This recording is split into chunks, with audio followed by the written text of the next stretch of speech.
So Vincent and I met at I guess it's kind of a conference or a workshop called Hack the Police. It was in London in Vauxhall. We split into different teams, and it was me, Vincent, and Cham. And I think within the matter of like an hour or so, 2 hours maybe, we had our whole application finished, wrapped up, and ready to go. And so like the rest of everybody else had like 2 days to like finish up their projects and try to get things going. And really, like we had an actual finished product, which could have rolled out that day if we would have been able to clean up a little bit or whatever. But we won't go into how we felt about when we lost and we didn't get any kind of recognition, but yeah, things go on. But the cool thing is that I met Vincent in that short, brief period of time. We've been friends since then, and we now work on the same. We work together for the same company. I'm a brand ambassador for a company that I'll let Vincent talk about during his talk. And for anybody who's new that's watching the podcast, Vincent is the one you want to model yourself after. I mean, how old were you when you started all this, Vincent? What, 16 or so, maybe younger? Yeah, I believe it was I was 16 when I met you. I just turned 16 actually. So yeah, it was quite a while back now thinking about it. I mean, but it still feels like yesterday because lockdown and everything, right? But yeah, it's been one hell of a journey. I think when everything kicked off and started for me in cyber, if you like, that was I would say back when I was about 11, 12, right? So a couple of years ago. But yeah, it's been very exciting. So, on top of everything you do, just start from the beginning. What companies do you work for? Do you own? Do you run? Tell us about your empire you're building so far, because I know there's a lot. Yeah, yeah, 100% right. So yeah, if I start from the beginning, and it actually goes back to when I was about six. Now I started to do board diving. So you got the springboard and the platforms. So I started doing that when I was about 6 years old, and that sort of escalated to sort of a local club to then a professional club that was about an hour away from where I live. And I'd been doing that for about 12 years. So I stopped when I was, it must have been about 2 years ago now, something like that. And that really sort of changed the way I looked at things, purely because of the level of concentration that's needed, the level of resilience and motivation that's required to do that sport, because you fail a lot of the time. And obviously, with that, you need to be able to learn and build on that, right? So I've always said in my talks that I do now, and whenever I meet new people, I always start there, because that's where sort of I've become who I've become effectively. So yeah, it was really, it was hard for me to stop that a couple of years ago, but that was around the time of my GCSE. So obviously I needed to get some good grades and get to where I wanted to be. But I started my first company, I would say, in here in the UK in year 9. So I was probably about 14 at the time. I don't know what grade that would be in the States, but it was about 14 at the time.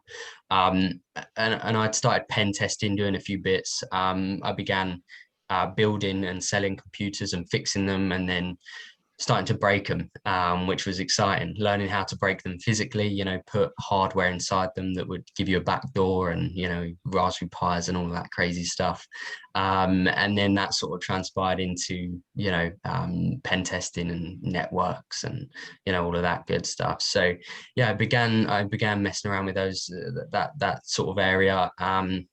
And then I thought, this is quite interesting. I'll start something here. I've got an interest and a passion, and at the time I didn't have an amazing skill, but it was the passion and that drive to do that, right? So I started my first company, and that sort of planted the seed for the cyber brand. So that was Cyber Hacks, and I still work and do a little bit on that at the minute, but I'll get onto where that's gone in a second. But yeah, I had a few gigs, you know, a few pen testing stuff.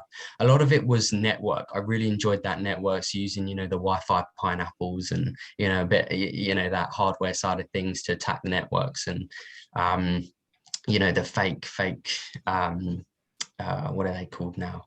The addresses and all that good stuff, right, to connect to networks. So that sort of really got me going, and that sort of physical security and social engineering. And, you know, it was a lot of training around that and a lot of, you know, reading and trying to learn about that stuff. Because I knew that obviously being at that age, I understood that people wouldn't, you know, go and hire you, right? So it was a lot, I had that mindset, okay, I want to do this in the future.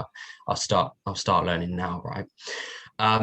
And that got quite exciting. Had a few gigs, as I said, and then, you know, it was getting tough in school, so it was coming up to choosing what we wanted to do for our GCSEs, and I'd applied for engineering and computer science, and I wasn't actually allowed to do either of them, because I was on the wrong pathway or something from back when I was about 8 years old, I reckon.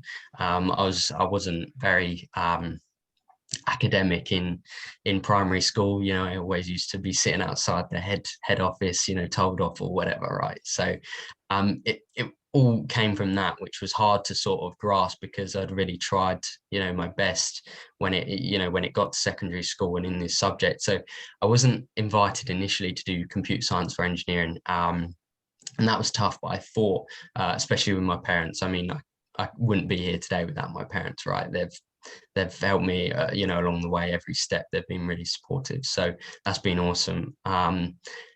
So yeah, I did manage to get on both the courses at the end of the day, and it was a very much, you know, we'll trial you out kind of thing. And it was a bit silly because they actually asked me, this is a funny story, they asked me, you know, prove to us why you should be in computer science. And I'd written a script. I wasn't great at program, but I'd written a script that basically deauthenticated every device on the network. So very simple, right? But it was immediately their reaction was, oh no, that's going to be used for bad. That's, you know, they didn't understand that, you know, you've got an issue here, or you know, you're using this type of network, not secured, etc. Right? And they didn't quite understand that, so yeah, it was tough. But I did get onto the course in the end, which was, you know, it was okay. Let's just say the teacher didn't really get along and didn't like me, and I struggled a lot trying to, you know, fit in that lesson. You had a lot of the kids that were smart academically and could read the books and understand all that theoretical knowledge, but half the time it was outdated, and didn't make sense, right, as it usually is with cybersecurity. So yeah, it was tough. And then looking at engineering as well, because of that physical side of things and what I really enjoyed doing that, you know, it was interesting when I got into engineering and became somebody that, you know, I would like to say a top of the class student.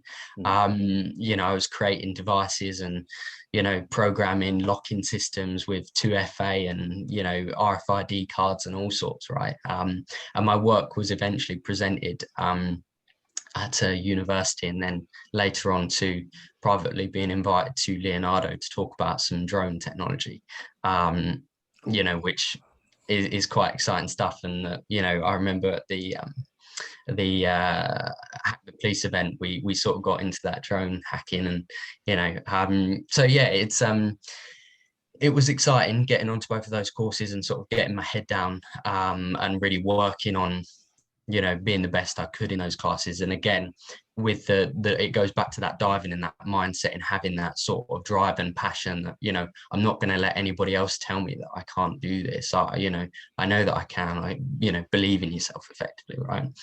So yeah, I as I said, I sort of got my head down. I stopped diving, which was, as I said, tough. But came out with fairly good grades. I think, you know, they changed the whole system here in the UK. But again, I'm not an academic, but I came out with, you know, B's or something like that. So it was good enough for where I wanted to be. But I was struggling to find what I wanted to do next, because I knew it wasn't A levels, or, you know, high school, right? It wasn't. I didn't feel myself going down that route and, you know, spending all that time in school when I was trying to work on my companies and, as you said, you know, build an empire, right? So I love meeting people. I love that networking aspect. respect. So, I'd go to conferences in London, security expeditions and all sorts, and meet crazy people. And then that would go to talks, and, it was really great with networking with those types of people. So yeah, it was tough though. Come the end of GCSEs, as I said, I didn't really know what I wanted to do. So I stayed on for A levels. I did get in, but again, it was a challenge. They didn't want me doing engineering. Again, I wasn't accepted to do engineering, even though I had the highest grade in GCSE. But I later found out it's because nobody else wanted to do engineering, and it would have just been me, and they didn't want to pay for it. But again, I did fight for it, and it was just me doing the course. And it was just funny because obviously having one-to-one lessons, and so yeah, it was good fun, and had to fight to do physics again. Was told that I wasn't allowed to do that, and economics, and so I was doing those for a couple of months. But it came to that Christmas, which was last year, so 2019 going into 2020, and I'd met a few people at Leonardo, funny enough, from my contacts previously, and looked at joining their SOC in Bristol here in the UK. And that was really great. Got through on a lot of the rounds, looked at moving there on my own and everything. So it's quite exciting, but it turned out I didn't get in purely because of the distance where I'd lived. I live in, the other side of London. So that was tough to sort of get in my head. And again, I wasn't really enjoying school, and it was really sort of, draining and didn't fit in, didn't feel right. So it was tough. I wasn't in a great place. But again, I sort of knew that, I'm a firm believer in the universe. And I know that good things will come, when they're meant to, right? And it came around to January. And I wasn't planning to go back to school. I thought, what, I've had it, I'm done. But I did go back. And then the following Wednesday, I met Tanesh Chai. Now, obviously, Tanesh is, the CEO of the company that we're both working for. And Tanesh was, he was doing a talk. It came up on my phone, part of the school thing. Now, I wasn't originally going to go to it because I thought, what, computer science teacher doesn't like me. I'm not going to bother going. But it turns out I dropped out of my lesson. I thought, what, I will go. I'll show up, see what it's about. And I did. And probably one of the best decisions I've ever made in my entire life, my short life so far, right? So, yeah, I met Tanesh. It was amazing. We sort of really clicked initially. And 2 days later, I just left school. I thought, this is it. This is what I want to do.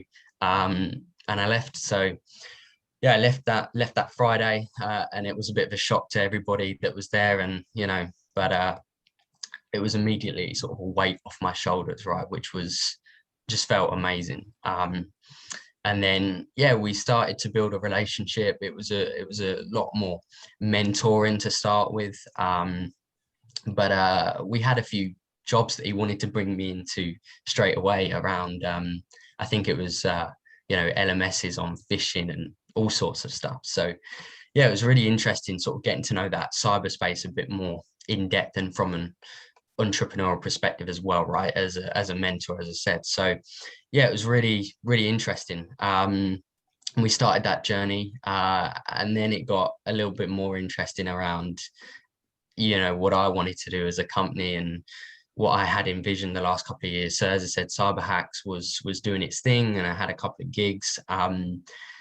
But obviously, as a part of that pen testing stage is information gathering. And that sort of got me hooked on that OSINT side of things, that intelligence, counterintelligence, all of those different crazy areas, right? And I started floating this idea past Nesh saying, wouldn't this be cool if we could offer OSINT as a service effectively, or, try this out and deliver it to this? And I knew that OSINT wasn't a new thing. I knew that threat intelligence wasn't a new thing.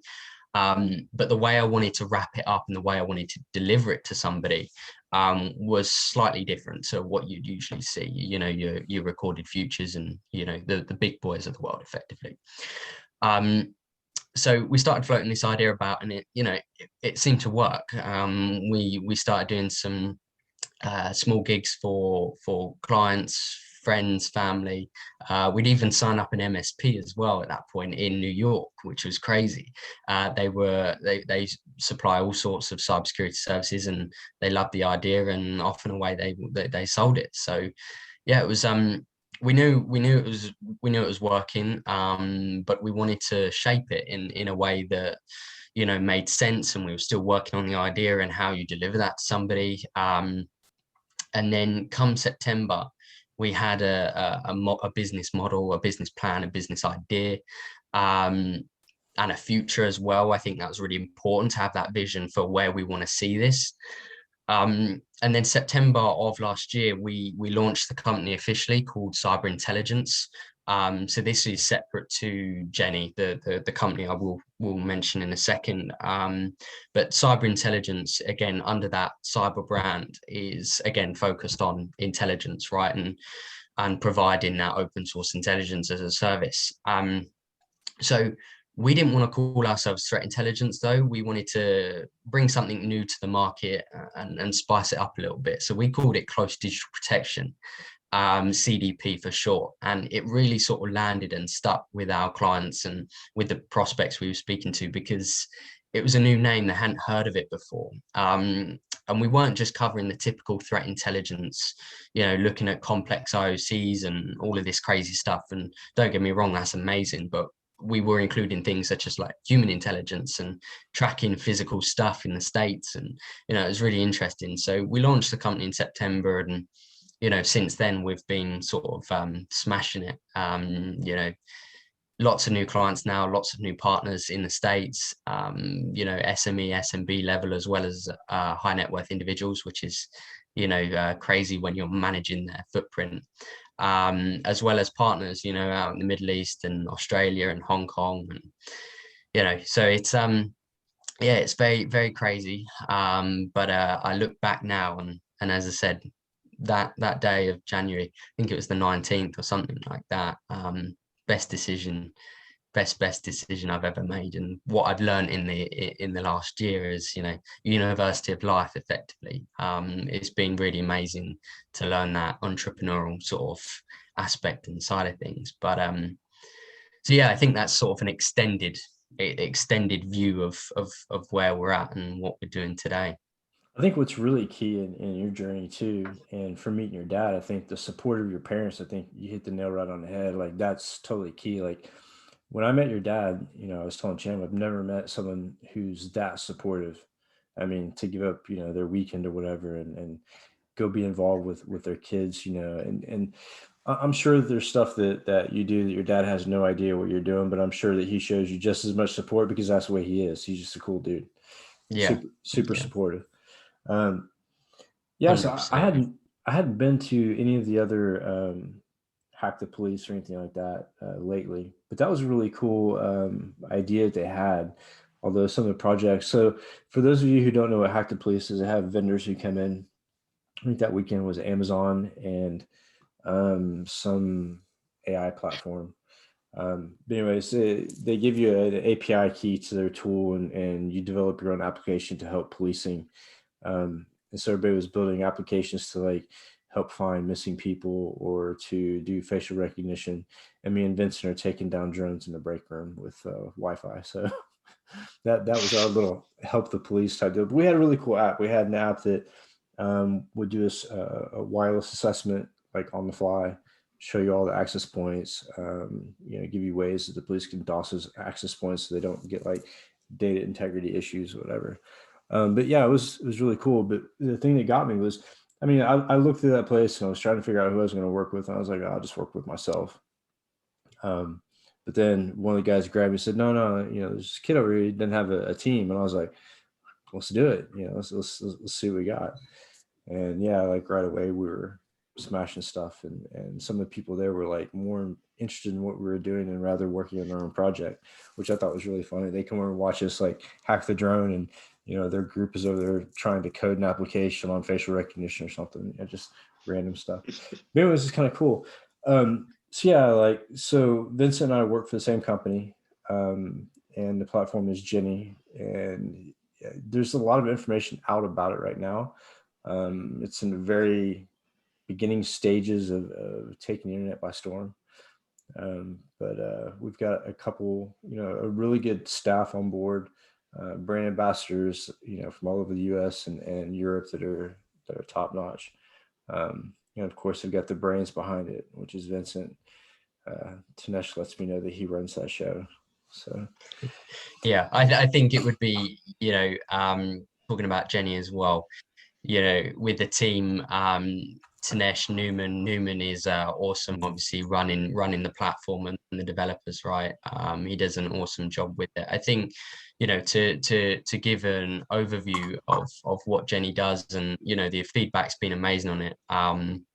It is basically a yellow pages for cybersecurity companies and vendors that are out there.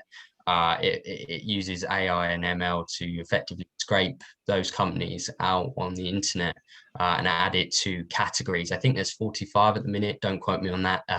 Newman, is probably, watching over this right now. But yeah, so there's 45, something like that.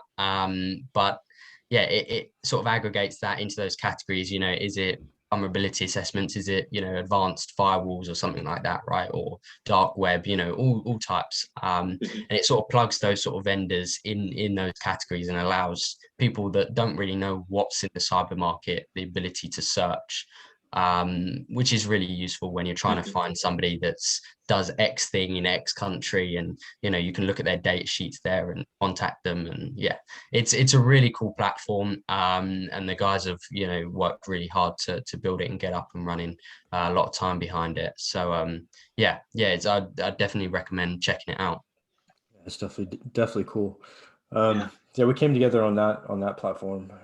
Is there any questions? I'm sure you guys are just steaming with questions to ask Vincent. So go right ahead. So the platform, I know you mentioned it aggregates, all of the vendors on the internet and kind of puts them in one platform, like the yellow pages. But how do vendors kind of control that information, or do you guys, or how's that, like, are you going to open it up to where companies can kind of add things, or, tell me more about that. Yeah, 100%, right. So again, Newman will definitely do a better pitch than me and a better explanation. But effectively, the companies are onboarded automatically. Jenny goes out there, she finds those companies, and then she's tagged as a J, I believe. And that means that the vendor themselves haven't approved, if you like, that data that's there. It's come from their website, but they haven't approved, they haven't edited it.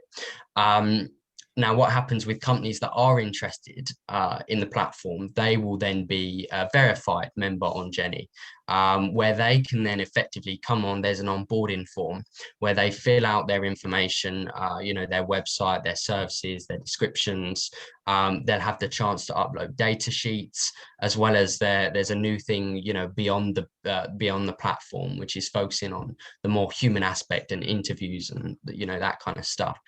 So as well as technical information, what compliance you hit and all of that good stuff. So that's then the vendor then gives that to Jenny effectively, and then that's updated, and then they get to change it when they want. They get to view the analytics behind it, how many views, what kind of region are being viewed, etc. So that's when they come on board effectively as a verified member. That highlights a good point too, because I know working for various CISOs, a lot of them, when it comes to bringing new tools or new applications, they'll hand it off to the analyst and say, go get me market research on these 3 tools. So Jenny make that a whole lot easier when you just have to jump into Jenny and grab the data and hand it off. And you mentioned a really valid point there about 3 tools, right? With Jenny, you can actually compare up to 3 companies in one panel. So you can look at their services, of all 3 companies, and then print a report on that, which is, really awesome when you're doing that research. It just speeds it up, so much quicker. Exactly. Yep. And when it comes to the vendors, is there any kind of like rating system or any like feedback or some type of review process as well? Yeah, 100%. On the platform, there's a users can opt in to basically review and make comments, and the vendors will see that on their sort of end and their login. Obviously that's all monitored in what people are saying, etc. But again, it's all the way the way Tinesh visioned this is agnostic. It's technology agnostic. You'll notice when you go to the platform as well, you'll see 10 vendors. When you click on a category, you'll see 10 vendors that pop up, and then the list of all of the other vendors. Now, if you were to refresh the page or come back onto that category, you'd see 10 new vendors at the top of the page. Which is really awesome because everybody's then guaranteed a say in the market effectively. Right. Exactly. Very cool. Very cool. Or you can always swipe right or super swipe, and you'll be right on that page. Vincent, what was like, one of the biggest challenge that you had to face, in the business world at such a young age? Looking like he's 10. Yeah, I mean, I'm not gonna lie, the age thing has I embrace it now. I've learned to embrace it because I would like to think there's not many people out there doing what I'm doing, and I want to embrace the fact that I am where I am with the business. And what it does with my age is that when I talk about my age, and I monitor and I look at the way people's attitude changes. And what it does is really highlights between the people I want to work with and the people I don't want to work with. Because theoretically, when does that stop? When does it become okay, that I can do X, Y, Z? So it's initially it was a pain. You'd go to conferences and people just wouldn't want to talk to you, and again, because of my diving, I feel like I'm a fairly confident person. I would just go up to somebody and spark a conversation, right? But it was a pain when people would stick their nose up, but at the same time, as I said, I've learned to embrace that now because I thought you're not even worth my time, and that's just the way I'm looking at it. I'm always trying to find the sort of the best in every situation, right?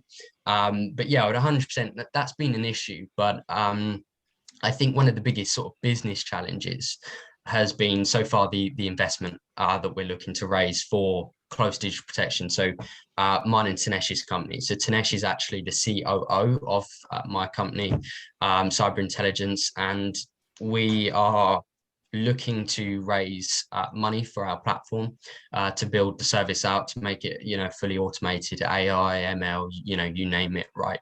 And we're looking for quite a lot of money, and we've developed the pitch deck, spent time researching investors that are niche. I don't want to be wasting anybody's time. I want to know what type of investments they do. Is it Series A, C, or what? It's that niche market. Do they only invest in green energy, or do they invest in cybersecurity? All these different things. I'm trying to narrow that down to get a select list of people, and we've hit that nail on the head, I would say, so far, and still doing that. So reaching out to those investors, getting on the phone calls, taking bad feedback or critical feedback, and then jumping on calls that have been amazing, right? We've had a real most of the time, it's nice to say that there are a lot of good calls and the conversations are moving forward, and we potentially do have a couple of lead investors, which is awesome news. But from a business standpoint, I would 100% that the whole investment process has been amazing because it's non-technical.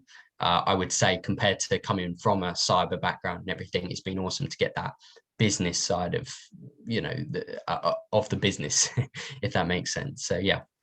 Cool. Trimming, do you have anything else? Yeah, definitely. Oh yeah, no, thank you for that was a very good answer.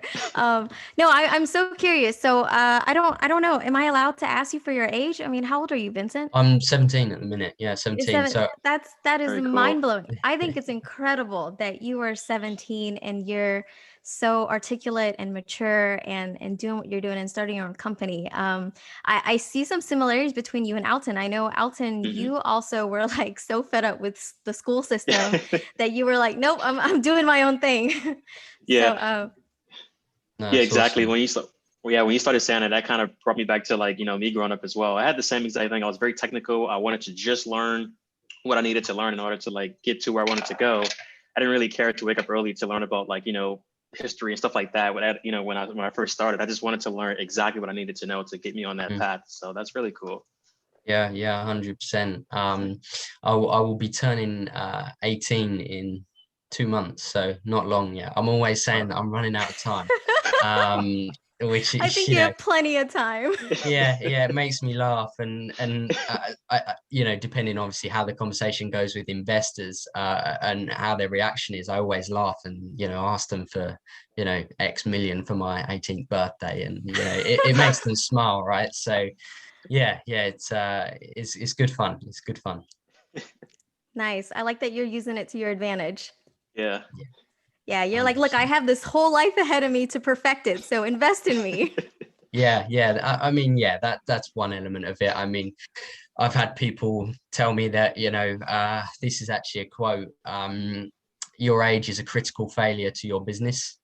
But I love the entrepreneurial spirit. Yeah. That was something I had in feedback.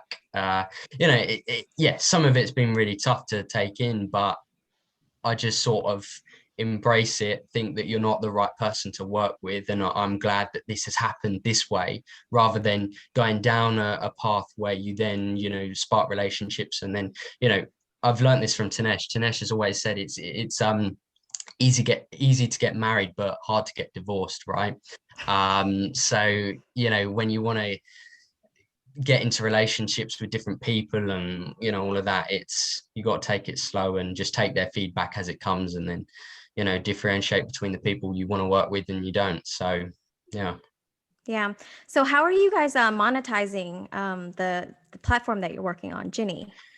So Jenny has been monetized by just a monthly subscription. It's very simple. I think for more information around that, Newman and Tanesh would be the experts on how they're doing that. I would say I'm more on the sidelines with that and supporting as it goes where I can. But in terms of CDP and close digital protection, our other company for the intelligence service,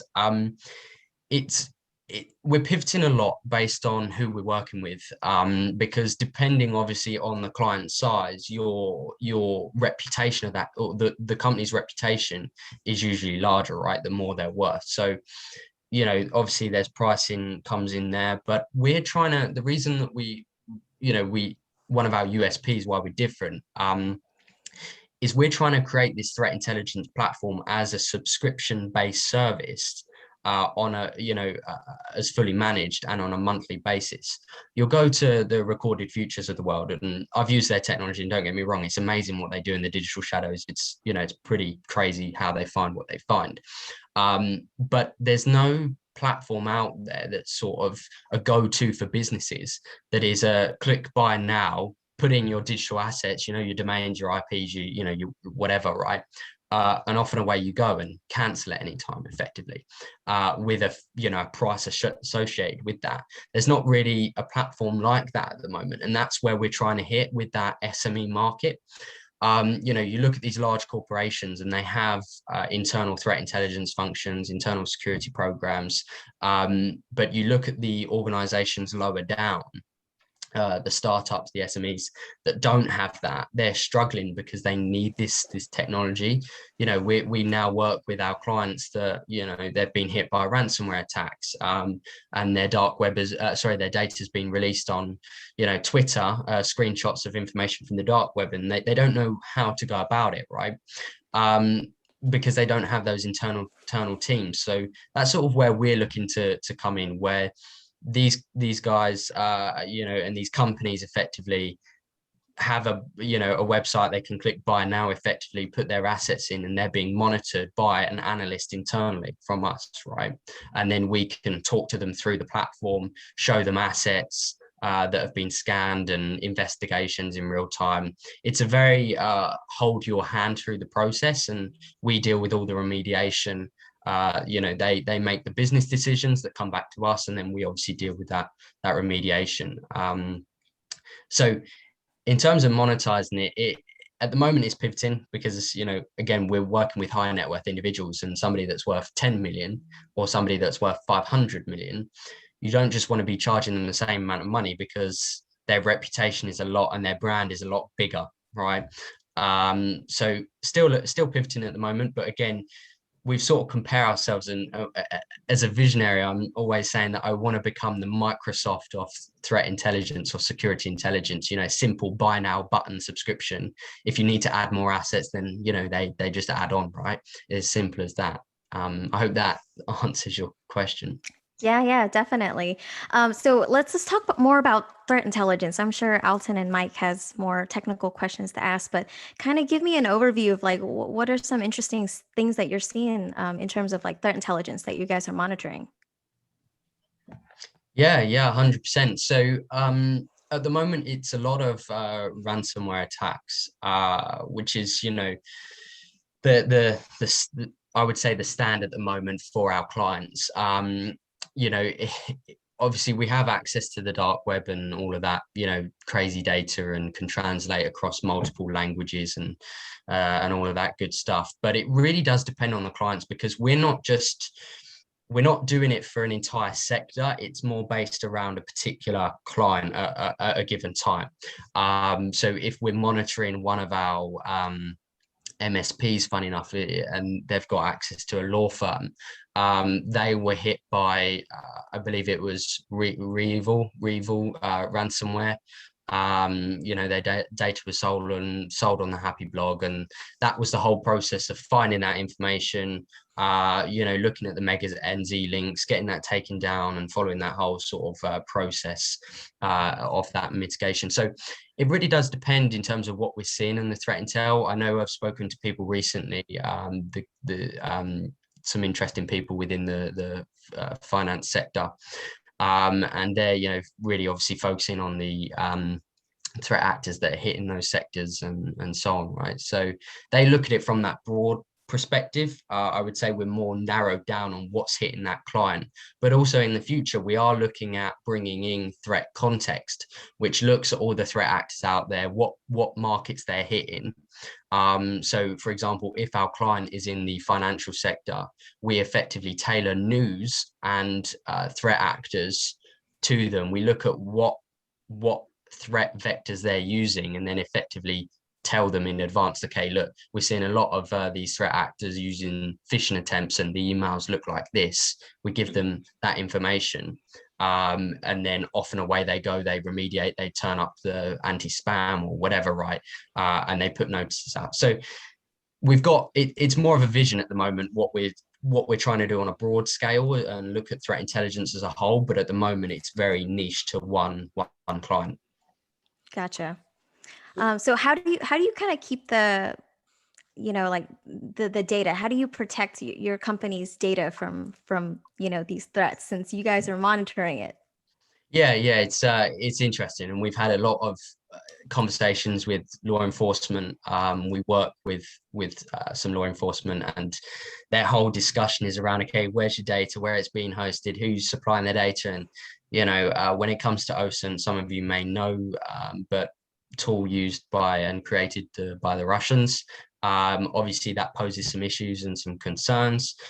So all these different things around the technology, we have to vet that when it comes to who we're working with and where they're at. And you'll see a lot of the Russian tools are registered in, the Netherlands or Germany or somewhere like that, right?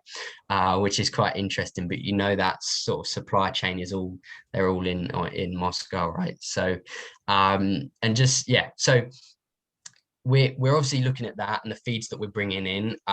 We obviously are in, the cloud, AWS, protecting that, pen testing all the time. We're looking at getting cyber essentials and all those, necessary compliances, if you like. So that's how we're doing it at the minute. But obviously we will have more processes and more sort of compliance that we have to meet as we move along with law enforcement and also companies. Gotcha. Pretty cool. Yeah, so doing threat intelligence, one of the things that I found like really interesting, like when you dive into what CrowdStrike does a lot of geopolitical, they do a lot of internet, they do a lot of technology intelligence, right? So they have something really cool where they've taken all the different nation state groups and hacking groups and turned them into like these cartoon characters. which made it like totally digestible for like all the geeks and, in IT or whatever looking at buying the product. But I think it's like the most important thing. I talked to somebody earlier last week over in Europe about, what I see the biggest pain points are. And I think what people are seeing now is that they're realizing just how much infrastructure they truly have during the pandemic.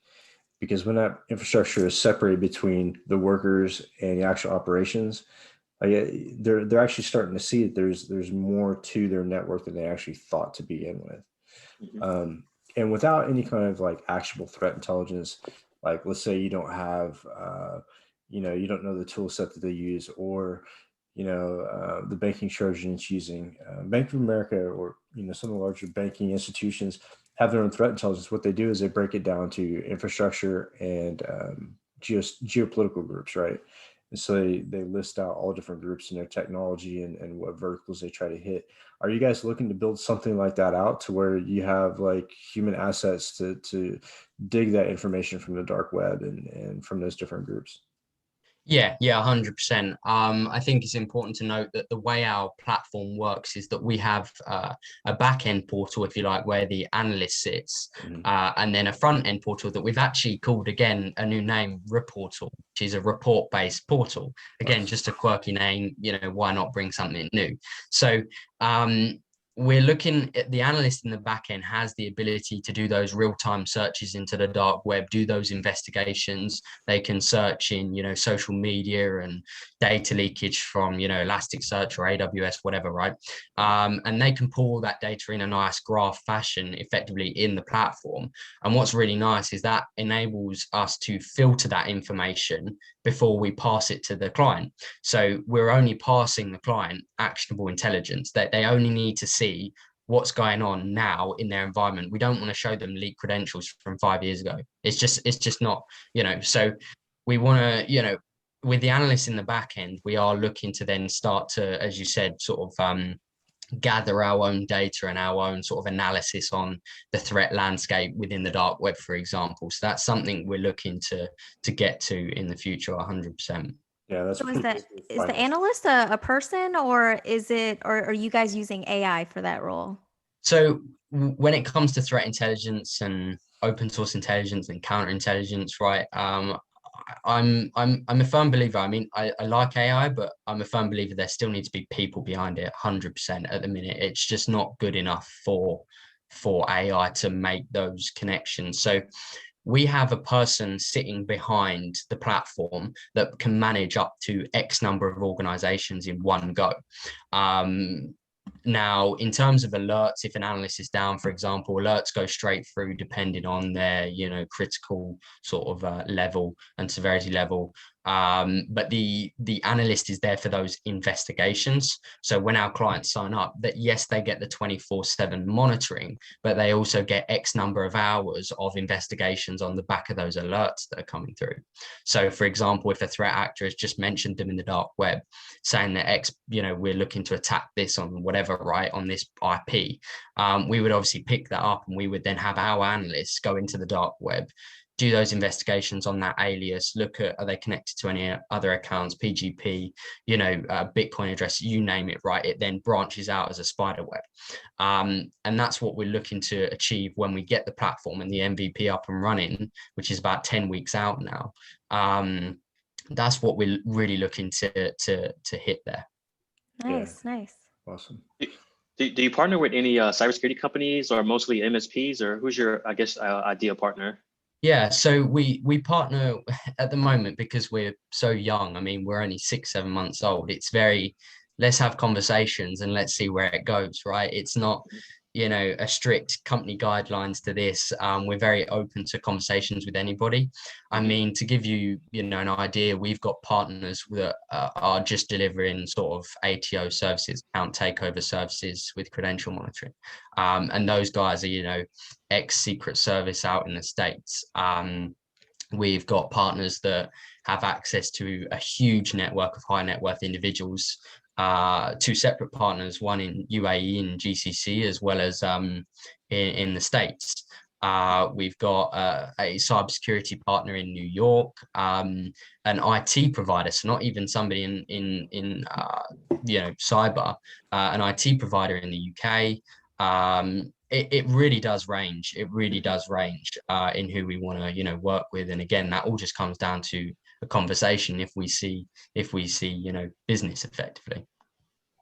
Gotcha. Are you actively reaching out to these businesses that are currently your partners, or was it through like connections or your networking, or was that some of your networking, coming in and benefiting? So kind of tell me how you did that, because I know that's always a big challenge for companies, especially new ones, and especially one with a very young founder, right? It's I feel like cybersecurity is one of those industries where you've got to build trust, right? So yeah. so how do you kind of have that connection, and like where how did you start from 0 customers to kind of where you are now? Yeah, and I think I've got, I had a small network, right, and I knew people, but I think I've got to give a lot of credit to Tanesh here. This is where Tanesh comes in as the head and shoulders and the experience, and again, I fully embrace that. It's awesome having somebody that I can turn around to, ask those questions that I'm struggling with, and have that that advice. And again, it's lovely because we're business partners, we're friends, and also a mentor, right? So his network is huge, and we've tapped into that, but again, not even all of it. We don't want to fall over. That's a key thing. We don't want to reach out to all these people and fall over. One thing I would say as well is that a lot of our business has come from referrals, so we've not even picked up the phone or an email yet out to try and sell our service, which has been pretty awesome. It's all done through word of mouth at the moment. And we are obviously looking to, get salespeople on, and, channel and managers and all of that good stuff. But a lot of it is through word of mouth in who we're dealing with. Some of them have come from me out in the States. A few of them were my contacts. Again, a lot of it's come from Tanesh's network, but it's just about building that relationship with them and building that trust.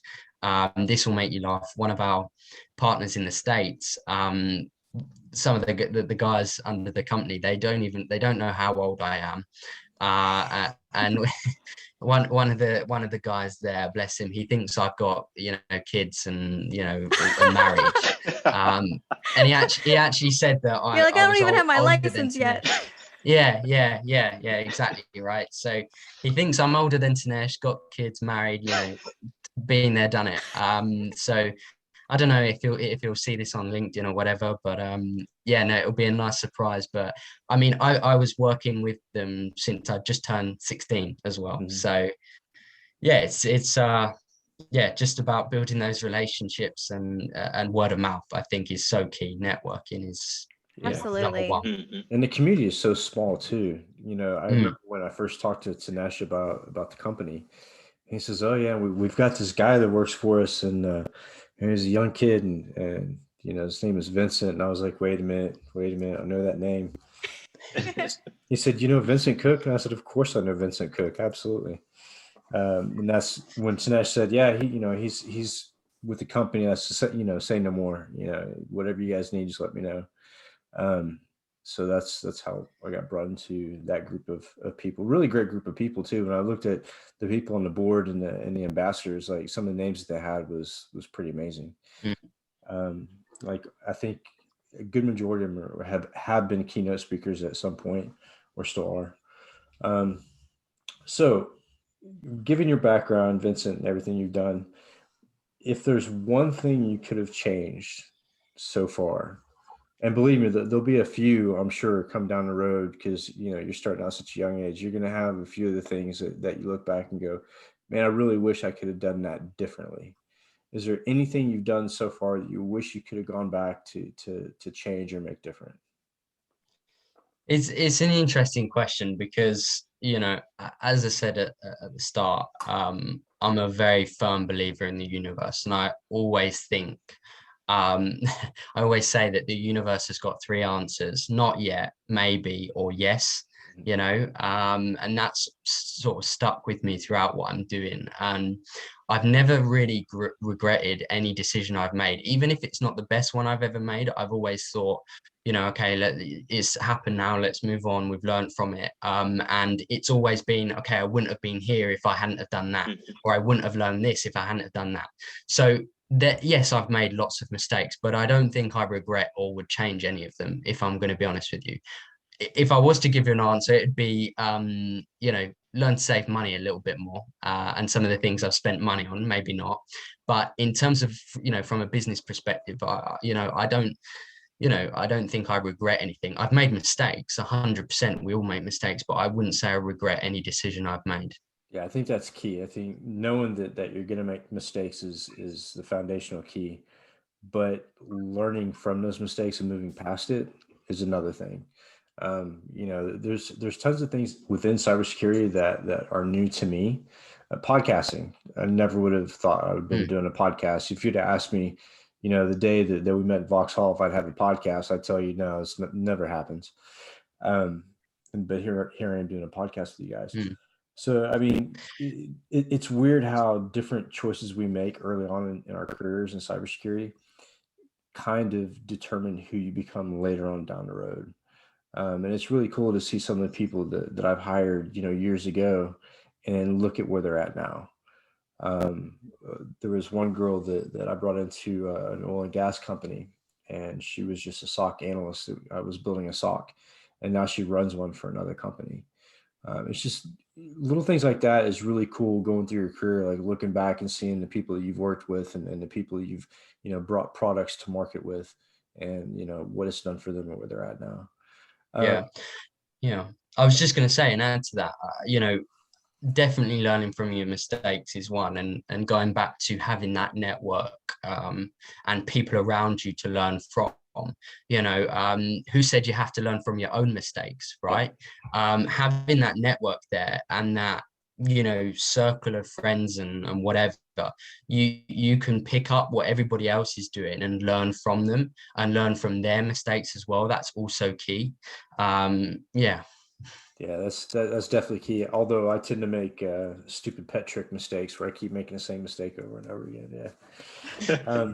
So Ryan, I'm sure you have some questions. You've been texting me and we've been talking about it. So Vincent, what do you think the main difference is between the practitioner mindset and the entrepreneurial mindset? What was the biggest challenge you faced going from, the business side?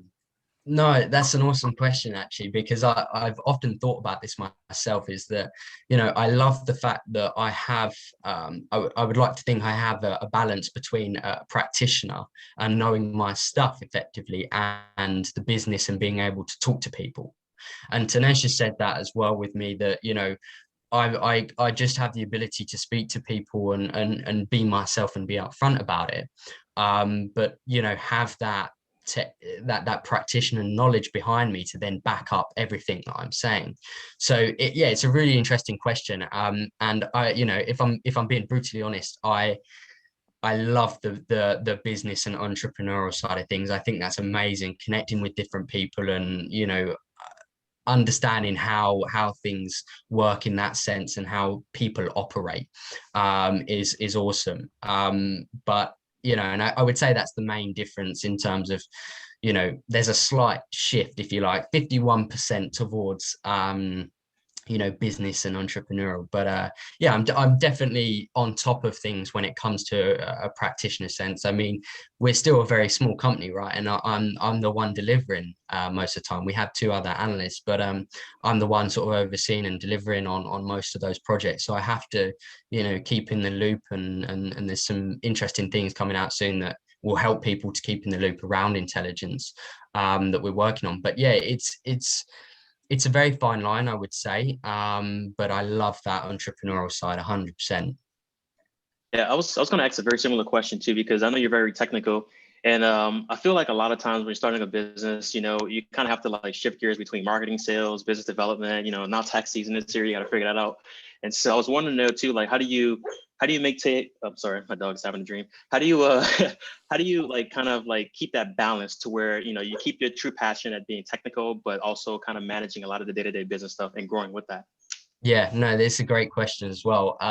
And we always laugh because whenever I make a joke, oh, we got, a finance meeting or something like that, or I'll talk to the engineer, it's always like, kind of me being the engineer, right? I'll just get the engineer and then I'll pop back on the screen. So yeah, wearing different hats is so important. That it's just, pivoting in a business. In terms of structure, last year was very all over the place. We were super busy. We still are now, but it was there was not a lot of structure. So at the start of the year, we put in sales and pipeline sessions, we put in marketing sessions, we put in finance sessions where we would make sure we only focus on those things to get done. And that's been so key throughout the year, is that we have our software that we track all of our pipeline and sales, and we only focus on that in that session. Obviously we can pivot throughout the week and pick up things that need to be done, but that time is dedicated for that specific thing. So that's been really key throughout this year, is having those dedicated sessions. Even though we have a finance meeting and it's still me and Tanesh, right? We have a marketing meeting and it's still me and Tanesh. So it does make us laugh, but it's still good separating them out and focusing on that one thing. But yeah. Yeah, you're not alone there. So Alton and I, we're both at Vana High Security. So starting out the company, it was very much like that for us as well. It was like, okay, sales and marketing meeting, and it's him and I, and then we have a meeting where we talk about finance, and it's just him and I. So I can definitely relate there. Yeah, 100%. And I end up building, all the decks and the pitch decks and the sort of marketing collateral, and then I will go off and do an investigation and then come back and fill out, invoices and so but what's amazing is it's such good fun. It's such good fun playing a different role in those different hats, because you get a viewpoint from every role in the business. But I think what's also key is hiring people. That is so key, and we've had it in the past where we've had people come on, and again, where we're trying to pivot in terms of how we keep them on and pay, and again, that's always in the back of our mind. Okay, we need to hit this number to but even if we're losing out on potential profit, but we have somebody doing something that could generate XYZ, that's super key to have those people within the business, for scalability, right? It's having those people, around you, and people that support, the culture you have, the business culture, and making sure you work together, right, in a way that is comfortable for the whole organization, that will allow you to excel. Yeah.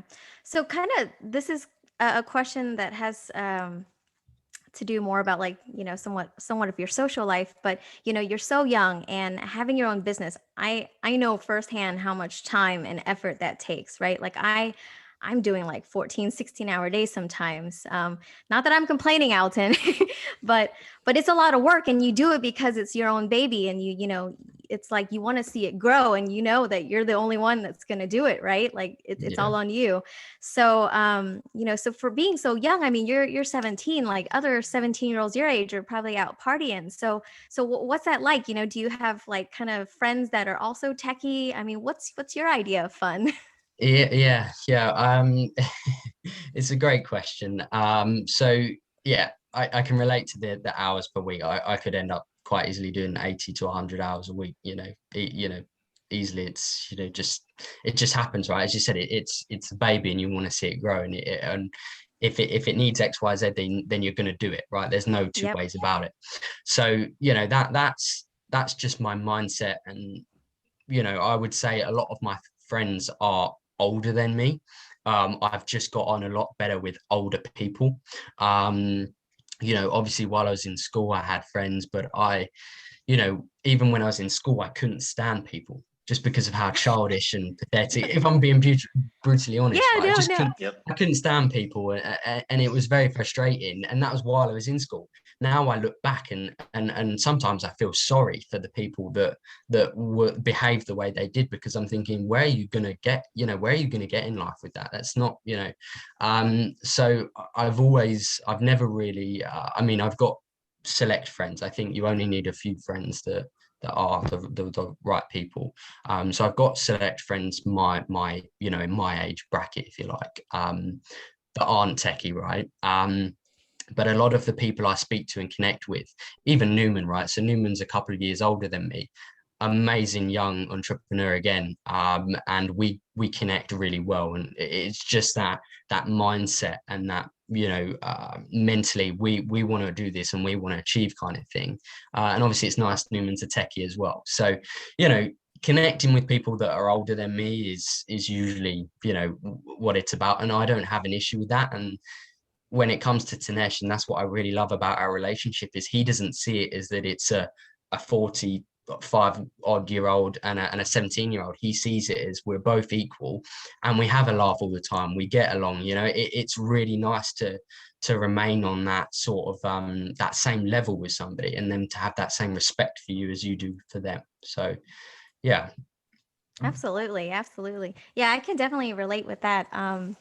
I mean, not telling you guys how old I am, but even when I was working, I was always labeled as like the intern, and I'm like, no, no, I work here full time.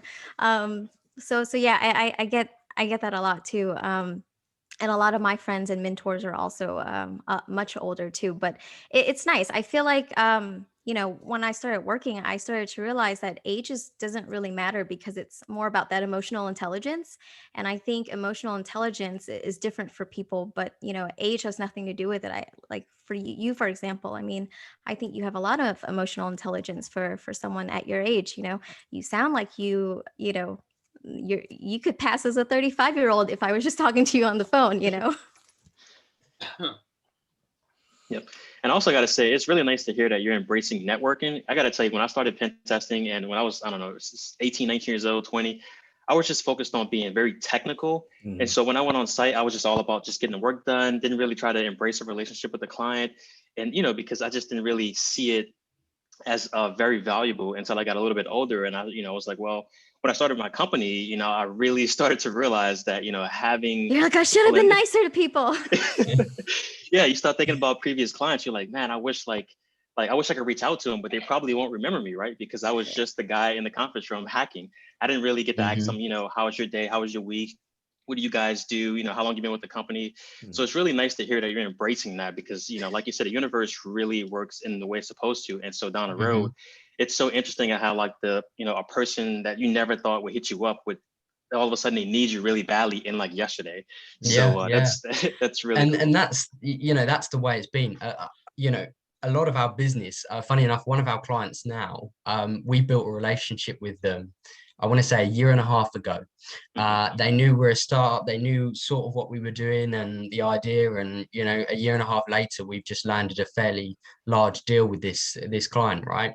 And obviously the deal's always the nice, but it's also a nice feeling that you planted a seed a year and a half ago that has started an awesome relationship, that they've thought of you a year and a half later. That that's been so key with it always. Even when we start our calls, right, with people in the States, and we always say, oh, how's it over there? We talk about the COVID restrictions, and we end up spending 10-15 minutes just having a catch up, right? And yes, it sort of detracts 10-15 minutes to your call, and people always say shorter meetings, better, to the point, whatever.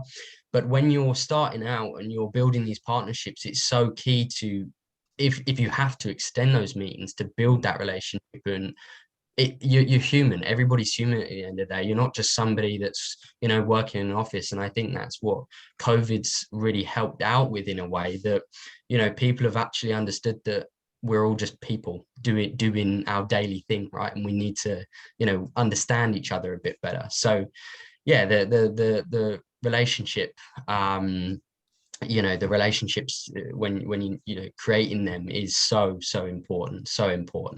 Yeah, I think one of the best pieces of advice that I ever got, and that I could probably ever give, is the fact that when you start a company, and when you're building something new, it's always important to give back.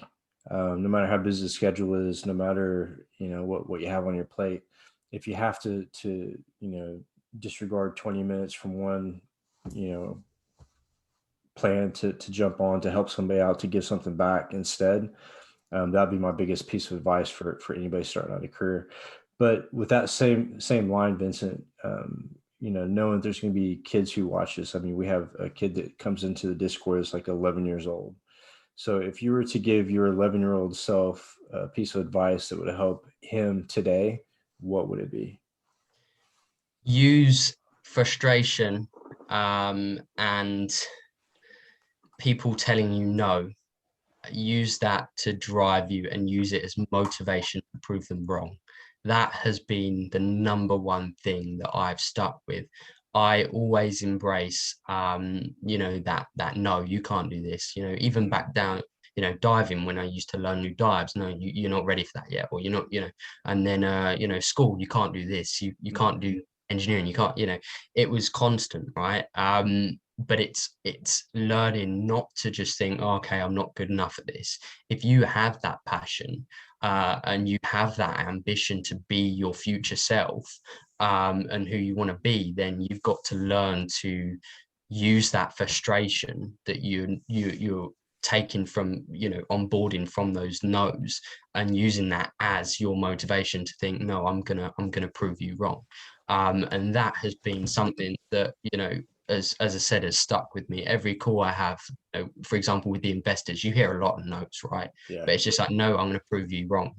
I'm going to be bigger than you at some point. So it's just that, to just keep going. You can't let somebody just say no to you if they don't know who you are, they don't know your dreams, they don't know your ambitions.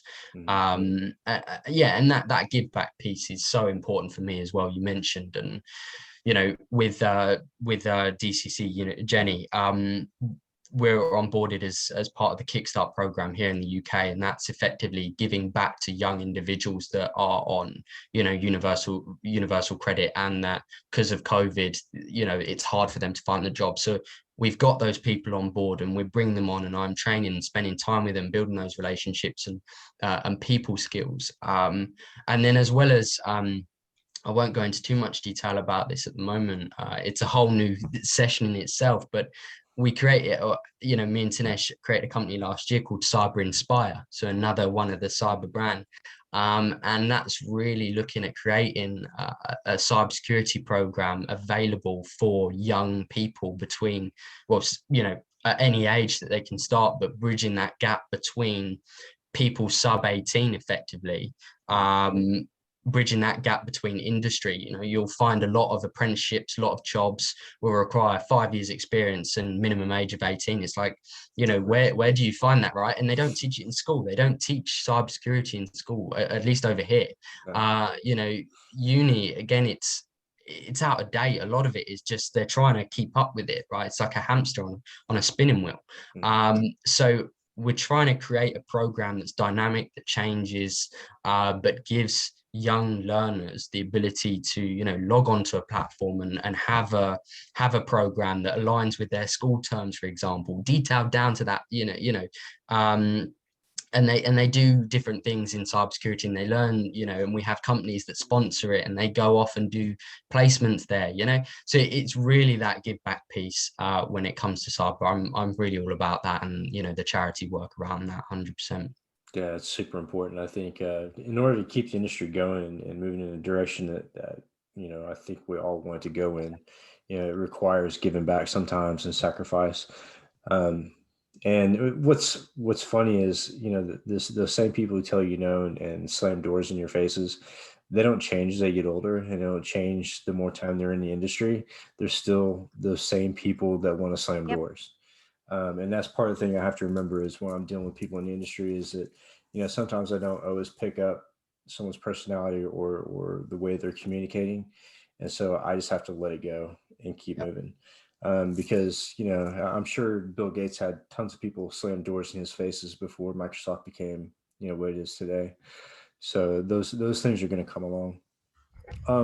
Anybody listening right now that has a question, feel free to put it in the chat box, and I'll make sure Vincent gets it. Just to let you know, Vincent, that I told you before, the podcast is being recorded. It'll be uploaded to TechStrong TV. and they'll be broadcasting it 3 days a week. Monday, Tuesday, and Thursday, I believe, are the correct days, spread out through their Digital Anarchist show. So you can download there. I don't have any more questions.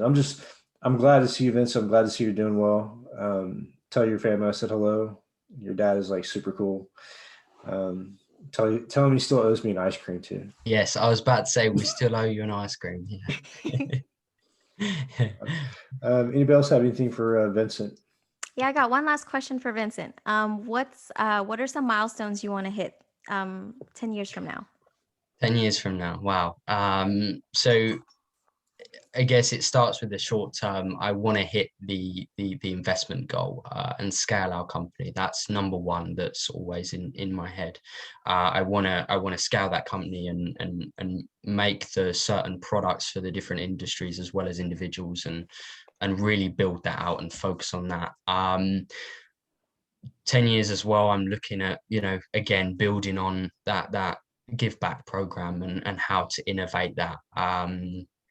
As well as some fairly cool stuff to do with drones and all sorts of crazy stuff that I've got planned for the future. But just trying to focus, one thing at a time. I always say one day at a time, right? Tomorrow's never guaranteed. So just get today as as well as you can, and then on to the next. So you've got to think long term, 100%. But one thing at a time.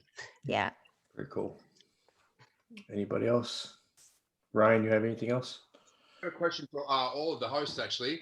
Like, everyone here is super intelligent. You, Mike, Alton, a lot of you. What is it about the school system that, like, none of us enjoyed school? Like, they all thought we were going to be failures or whatever. Like, look at you, Vincent. You're 17 and you're absolutely killing it, man. What's the shortcomings in the education system, do you reckon? I think that it's pigeonholing. I think it's becoming more of a business than something to guide and help an individual. So what I mean by that is that they want to, it's like a conveyor belt. They bring 30 students in, or however big the class is.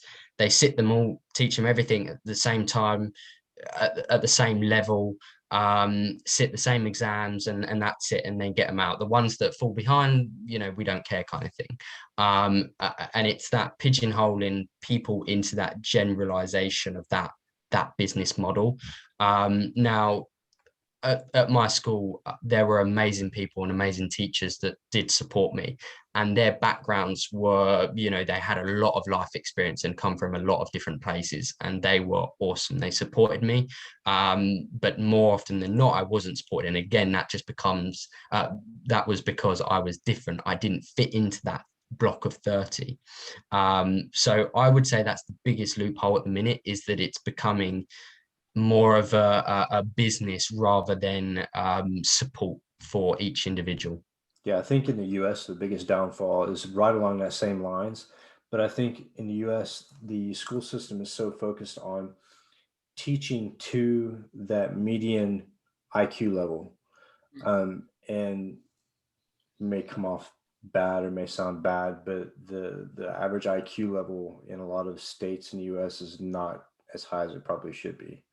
So if you're in that school and you're being taught at a median level IQ, the people who may be a little bit advanced or maybe a little bit slower are getting left behind and lost.